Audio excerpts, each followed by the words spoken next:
जरा सुनिएगा। सबसे पहले आपको बताएं, अमेरिका का भारत को अरबों डॉलर का फौजी सामान देने का ऐलान। डोनाल्ड ट्रंप ने नरेंद्र मोदी के हमरा प्रेस कॉन्फ्रेंस करते हुए कहा कि इंतहा पसंदी और दहशतगर्दी का मुकाबला भारत के साथ मिलकर करेंगे। नाज़रीन, ये जो मुलाकात हुई है ना, पाकिस्तान के लिए खतरे की घंटियां बजना शुरू हो गई।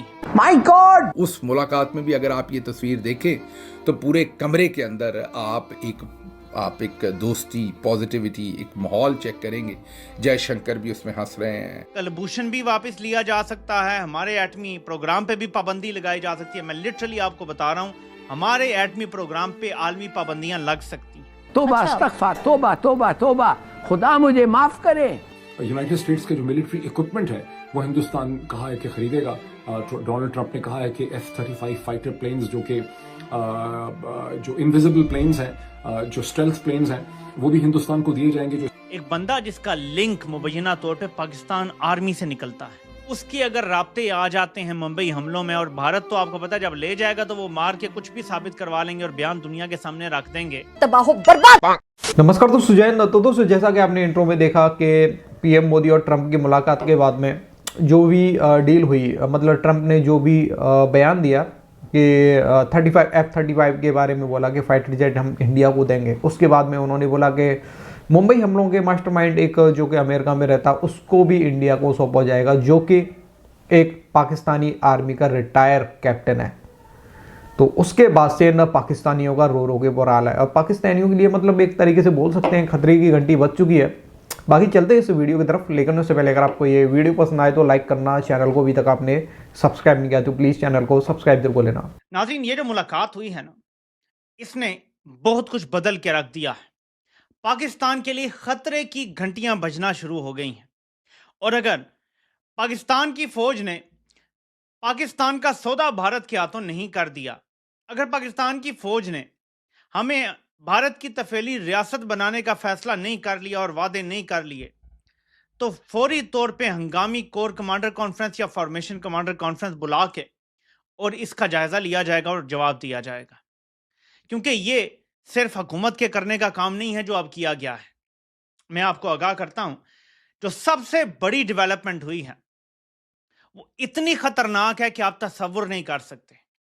उसकी बुनियाद पे कलभूषण भी वापस लिया जा सकता है, हमारे एटमी प्रोग्राम पे भी पाबंदी लगाई जा सकती है। मैं लिटरली आपको बता रहा हूं, हमारे एटमी प्रोग्राम पे आलमी पाबंदियां लग सकती हैं। ये सुने जरा ट्रंप ने मोदी को साथ खड़ा करके क्या कहा है। Today, I'm pleased to announce that my administration has approved the extradition of one of the plotters and one of the very evil people of the world, and having to do with the horrific 2008 Mumbai terrorist attack, to face justice in India. So he's going to be going back to India to face justice as we deepen our defense. मुबैना तौर पे 2008 के मुंबई हमलों में या 9 में जब भी हुए थे, मुंबई हमलों में जिसने कोई किरदार अदा किया था वो अमेरिका में है, कैनेडियन शहरी है।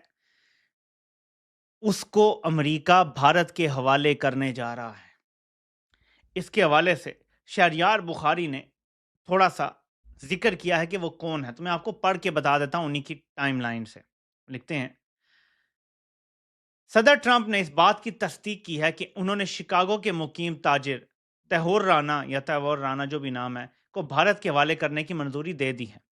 Captain retired Tahawwur Hussain Rana Pakistani army के एक साबिक फौजी डॉक्टर हैं। इनके पास कैनेडियन शहरियत भी है। भारत ने इन पर मुंबई हमले में किरदार अदा करने का इल्ज़ाम लगाया था और काफ़ी वक्त से इनको इंडिया के हवाले करने की कोशिश कर रहे थे। एक बंदा जिसका लिंक मुबैना तौर पे पाकिस्तान आर्मी से निकलता है, वो पाकिस्तान आर्मी का एक रिटायर्ड कैप्टन है। उसके अगर राब्ते आ जाते हैं मुंबई हमलों में, और भारत तो आपको पता है जब ले जाएगा तो वो मार के कुछ भी साबित करवा लेंगे और बयान दुनिया के सामने रख देंगे। आपको पता है कि अगर पाकिस्तान के ऊपर ये इल्ज़ाम आ जाता है कि पाकिस्तान बतौर रियासत दहशतगर्दी करवाती है, तो हमारे एटमी असासों पे दुनिया पाबंदी लगा सकती है, या उसके बदले हमसे कोई बहुत बड़ा कंसेशन ले सकते हैं जिसकी कीमत 25 करोड़ पाकिस्तानी भी अदा ना कर सकें। यूनाइटेड स्टेट्स के जो मिलिट्री इक्विपमेंट है वो हिंदुस्तान कहा है कि खरीदेगा। डोनाल्ड ट्रंप ने कहा है कि F-35 फाइटर प्लेन्स जो इनविजिबल प्लेन्स हैं, जो स्टेल्थ प्लेन्स हैं, वो भी हिंदुस्तान को दिए जाएंगे, जो इस वक्त सबसे लेटेस्ट एरियल प्लेटफॉर्म या वेपन है, वेपन सिस्टम है अमेरिका का। इसी तरह न्यूक्लियर एरिया के अंदर भी कॉपरेशन होगी, जहां पे हिंदुस्तान ने एक इंडो यूएस न्यूक्लियर डील तो साइन कर रखी है, लेकिन किसी किस्म की कोई मटेरियल कॉपरेशन पे प्रोग्रेस जो है नहीं हो सकी। जॉइंट प्रोडक्शन जो है, AI driven products, artificial intelligence के प्रोडक्ट्स पे भी जॉइंट प्रोडक्शन होगी। उसमें आप देख रहे हैं कि हिंदुस्तान उसमें एक बड़ी पोजीशन ले रहा है चीन और अमेरिका के साथ। अभी जो समिट हुआ है पेरिस के अंदर, जो AI एक्शन समिट हुआ है, उसको भी हिंदुस्तान ने को स्पॉन्सर किया था। तो उसमें वो कह रहे हैं कि हम जॉइंट प्रोडक्शन भी करेंगे, फाइटर इंजन्स की जॉइंट प्रोडक्शन करेंगे, कॉम्बैट व्हीकल्स जो है, स्ट्राइकर कॉम्बैट व्हीकल्स की भी हम जॉइंट प्रोडक्शन करेंगे। ये चीजें पहले भी कही जा चुकी थी। अब इसमें एक बड़ा इंटरेस्टिंग मोमेंट वो भी आया जहां नरेंद्र मोदी ने लोगों को बड़ा हंसाया जब उन्होंने कहा कि मुझे डोनाल्ड, उसमें मस्का भी उन्होंने लगाया, उन्होंने कहा मुझे डोनाल्ड ट्रंप बहुत पसंद है, मुझे डोनाल्ड ट्रंप की ये बात बहुत पसंद है कि वो सबसे पहले अमेरिका का सोचते हैं, अमेरिका के इंटरेस्ट का सोचते हैं, और मैं भी हिंदुस्तान के प्राइम मिनिस्टर की हैसियत से सबसे पहले हिंदुस्तान के इंटरेस्ट का सोचता हूं।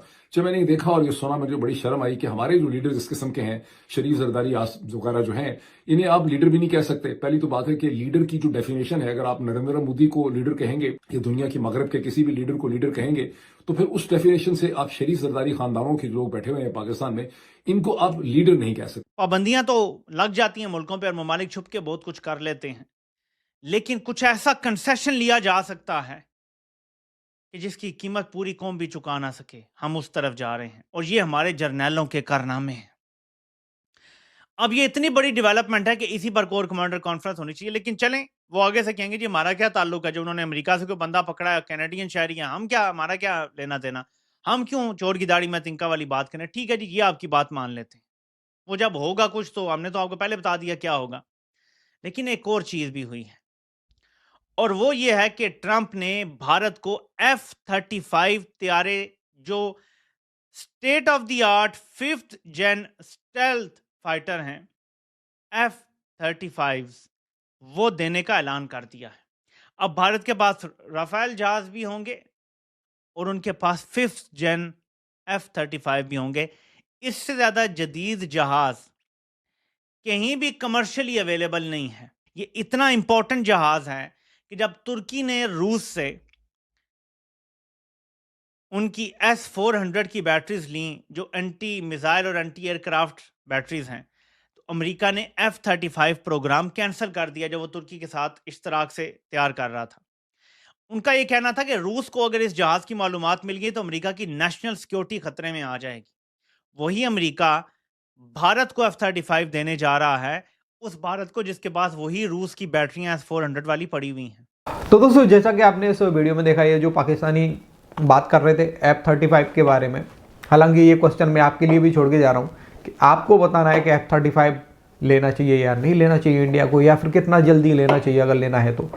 और दूसरी बात यह है कि भाई पाकिस्तानियों को जलना स्वाभाविक है, क्योंकि इस समय मतलब एक तरीके से बोल सकते हैं नेतन्याहू के बाद में, PM नेतन्याहू के बाद में दूसरा जो भी मुलाकात करी है डोनाल्ड ट्रंप ने, वो करी है हमारे इंडिया के प्राइम मिनिस्टर नरेंद्र मोदी जी से। और दूसरी तरफ जो पाकिस्तान का प्राइम मिनिस्टर है वो तुर्की जा रहा है।